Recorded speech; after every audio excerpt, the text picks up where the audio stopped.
Hi, and welcome to the Waiting on the Most High podcast, where we talk about losing weight, whether it's physical pounds, emotional weight, just the weight of the world.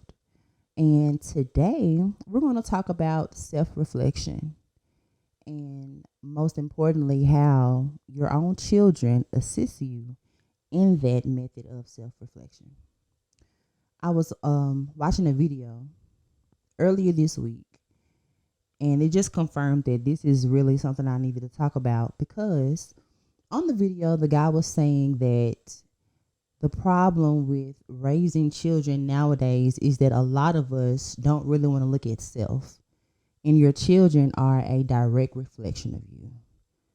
All the good, the bad, and ugly, everything in between.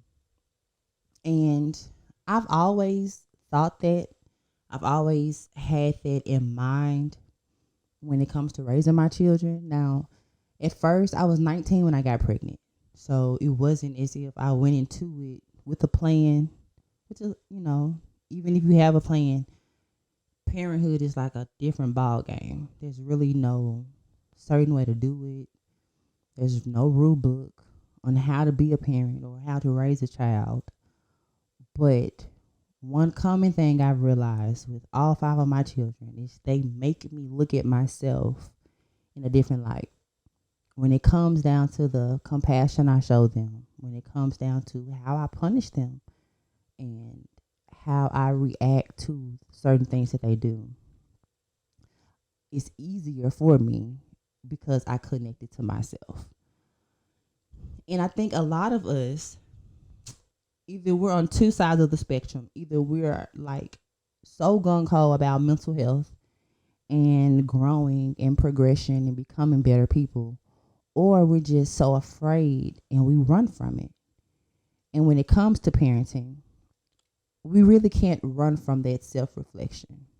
We can't run from working on ourselves. Because if you don't work on yourself, how can you effectively make sure you're raising a well-balanced human being? And it's scary. I remember having a conversation with my mom once about one of my kids' behavior. And I was like, yeah, they can be a little manipulative sometimes. And I'm like, I recognize that. And she was like, you just said that so easy. Like, it's not embarrassing. It's not something that's hurtful to you. I'm like, yeah, I don't like it. But no, it's not embarrassing because that's me. It's a part of me that I recognize in myself. And it's something that I've been working on to not be that way. So seeing that in my child and noticing their habits and their patterns, it's easier for me to see it in myself. And whatever tactics that I'm using, healthy tactics, I can also share that with them on a child level, And it makes everything easier when you connect yourself, hold yourself accountable for certain behaviors. Now that I am a single parent, it would be so much easier to say like, oh, you get that from your daddy. But no, it's a lot of me in them too. A lot of the things that I don't like about myself, it's like those are the biggest parts of who they are. And I don't think that's a coincidence. And I don't think I'm the only parent that feels that way. A lot of us can get so irritated by our kids. We can handle other people's children better than we can handle our own sometimes. And I know I've experienced that. I have a daycare where I'm caring for other people's kids. And it's so easy. I had one of the moms ask me, like, you don't get burned out because you have so many kids. You with my child, other people's children, like, you don't get tired of being around children. And I'm like, yeah, of course I get tired. I have moments like now where I'm kid free, and that helps out a lot. But what I do know and what I recognize in myself is that the patience that I have for someone else's child is more accessible. It's easier for me to access that patience because it's not directly connected to me. What makes it difficult for us as parents to have that grace and that mercy and that patience for our children is because we don't even have that for ourselves. So when we're managing those negative behaviors and those attitudes and the things that just really grind our gears the most about our kids, 9 times out of 10, those are behaviors that you're exhibiting as well, that either you haven't tapped into how to correct it, or maybe you hadn't even really noticed it in yourself. Self reflection is really hard to do.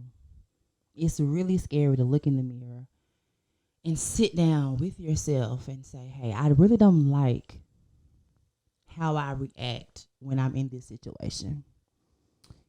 And I've always tried to do that, but going through the things in my household and in my marriage and now being single, I really took advantage of that time. And I listened. I listened to the man, and he was just like, I don't like when you do this. I did this because you did that. And granted, I hold him accountable 100% for everything that he did to get us to where we are. But I had a lot to do with it. And there was a lot of behaviors and mindsets that I had that led me here. I can't just put everything on someone else. And a lot of times when parenting and self-reflection, we put all of that responsibility on our children to figure out and to fix. And then they grow up and become adults who don't know how to operate in the world, don't know how to express themselves, and they're not self-aware.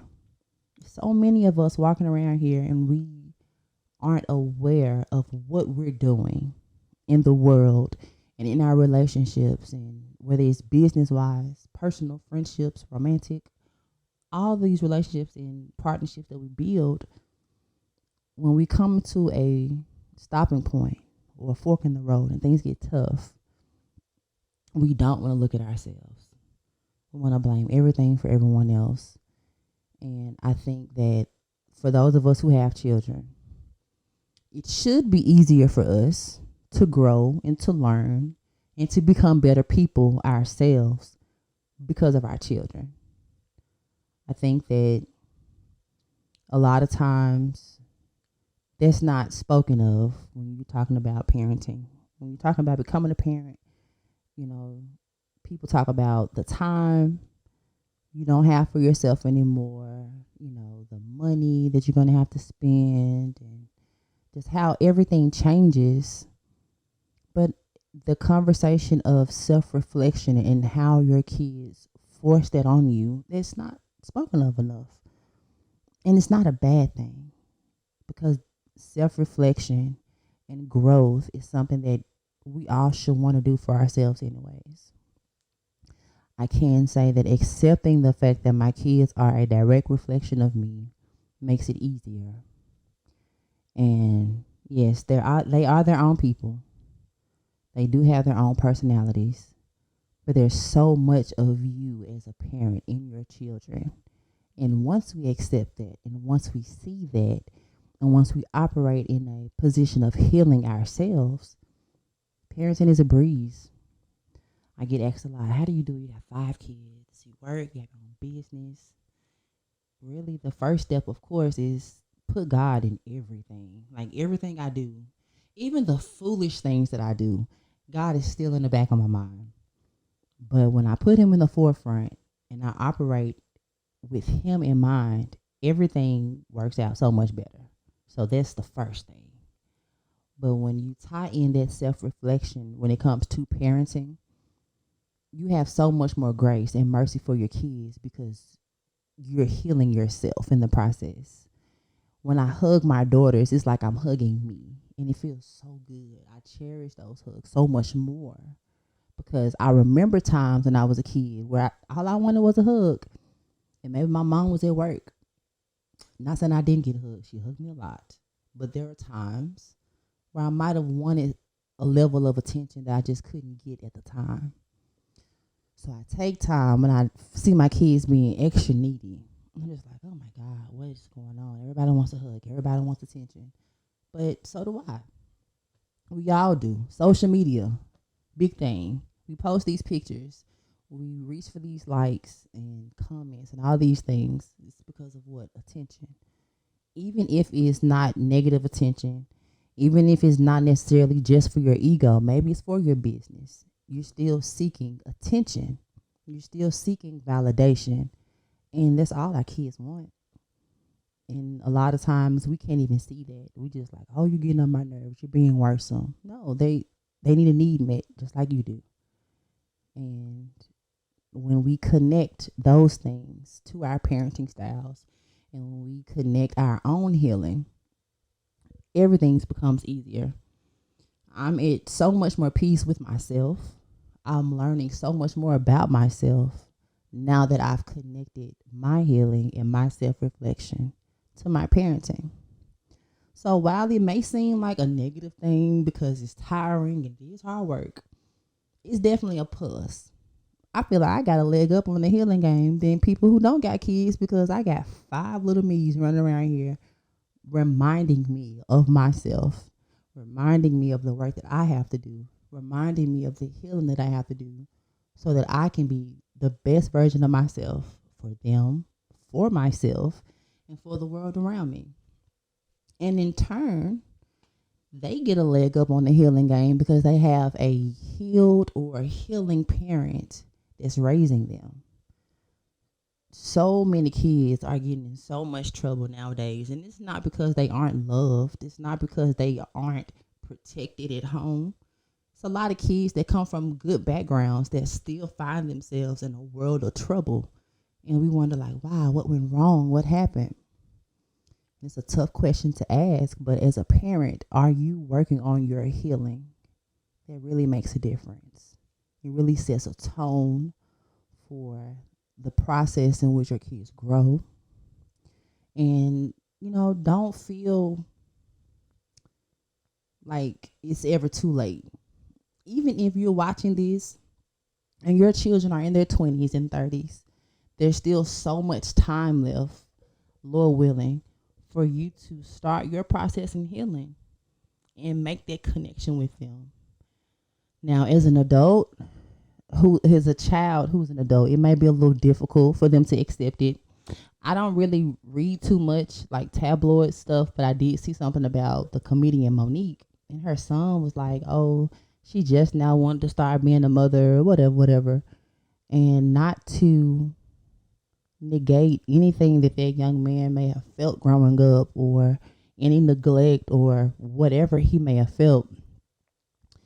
I do think just from being a mother and knowing that there have been times in my children's lives where I wasn't my best self and I didn't parent the way I wanted to, that there's still a level of grace and mercy to have for a person that's working on their healing.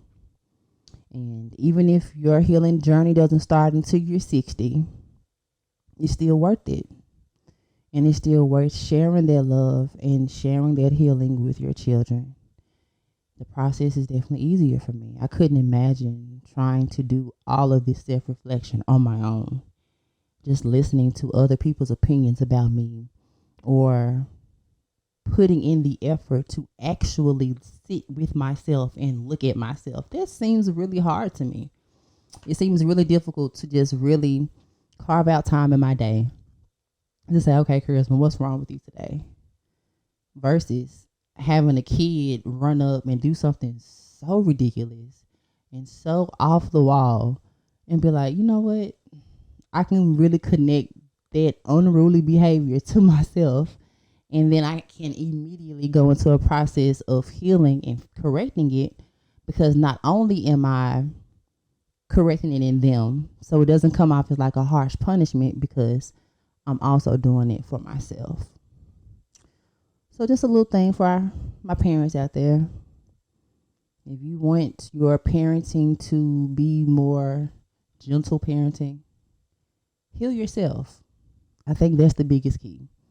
It's not about talking sweet to your kids, because I talk crazy to my kids. I do talk sweet to them. But they have moments where they get that good old traditional Southern black mom conversations that a lot of my gentle parents probably won't like. But at the same time, there's a lot of love and a lot of healing going on in this house. And I know that I probably wouldn't be where I am if it wasn't for my kids showing me who I am and me actually recognizing that. So don't sleep on your healing. Even if you got 10 jobs, you're raising kids, you're going to school, healing makes all of that so much easier. Accepting who you are and acknowledging the things that need to be changed, acknowledging the ways that you can be better. It's so much easier when you have kids to show you, hey, you think I act this way. You think I'm unruly. Look at yourself. There you go. It makes it so much easier. So, with that being said, this week, let's have the affirmations centered around self reflection, growth, and healing, right? So, I am on a healing journey where I am expressing love and sharing love in everything that I do. I look forward to growing every day, whether through parenting, work, friendships, romantic relationships. And I am moving toward the best version of myself every single day. Thank you so much for joining me. I hope you were able to get something out of this conversation today, and I'll see you next time.